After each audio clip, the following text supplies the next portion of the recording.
మీరు కూడా మిగిలిపోయిన రైస్ని ఇలాగే పడేస్తున్నారా? మిగిలిపోయిన అన్నం మీరు పారేయకుండా రిఫ్రిజిరేట్ చేసుకుంటే ఈ హెల్త్ బెనిఫిట్స్ ఉన్నాయి. ఒకసారి మీకు కావాల్సితే స్క్రీన్ షాట్ తీసుకోండి. Let's start tasty left over series episode 1. ముందుగా ఈ సిరీస్లో భాగంగా చింతపండు పులిహోర ఎలా చేయాలో చూద్దాం. అయితే ముందుగా అన్నం కాస్త వేడి చేసుకుందాం. ఈ వేడైన అన్నంలో కాస్త కరివేపాకు, అలాగే కాస్త నువ్వుల నూనె, అలాగే చిటికెడు పసుపు వేసి చక్కగా కలుపుకొని పక్కన పెట్టుకుందాం. ఇలా కలుపుకొని పక్కన పెట్టుకుంటే అన్నంకి అంతా పట్టి పొడిగా ఉంటుంది నూనెది వేయడం వల్ల. అలాగే ఆవాలు, కావలసిన పచ్చిమిర్చి, అల్లం వేసి చక్కగా దంచుకొని పేస్ట్ చేసి పక్కన పెట్టుకుందాం. ఈ పేస్ట్ తర్వాత పులిహోర పోపులో వేసి కలుపుకుందాం.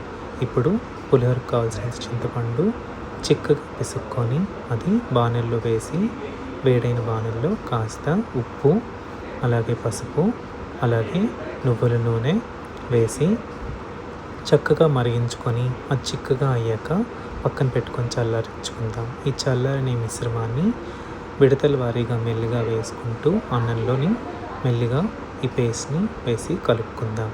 ఇలా కలుపుకున్న దాన్ని పక్కన పెట్టుకుందాం. పక్కన పెట్టుకొని ఇప్పుడు మనం పులిహోర పోపు కోసం ఆవ నూనె వేడయ్యాక పచ్చిశనగపప్పు, ఆవాలు, మినపప్పు, అలాగే కరివేపాకు, ఎండుమిర్చి, ఇంగువ, అలాగే ఇందాక తయారు చేసుకున్న పచ్చిమిర్చి పేస్ట్ని వేసి చక్కగా కలుపుకొని చల్లారాక అన్నంలో వేసుకుందాం. అన్నంలో ఈ విధంగా వేసుకొని చక్కగా కలుపుకుందాం. అంతేనండి, ఎంతో టేస్టీ అయిన చింతపండు పులిహోర రెడీ అయింది. మా కంటెంట్ మీకు నచ్చినట్లయితే లైక్, షేర్ అండ్ ఫాలో చేయండి. Thank you.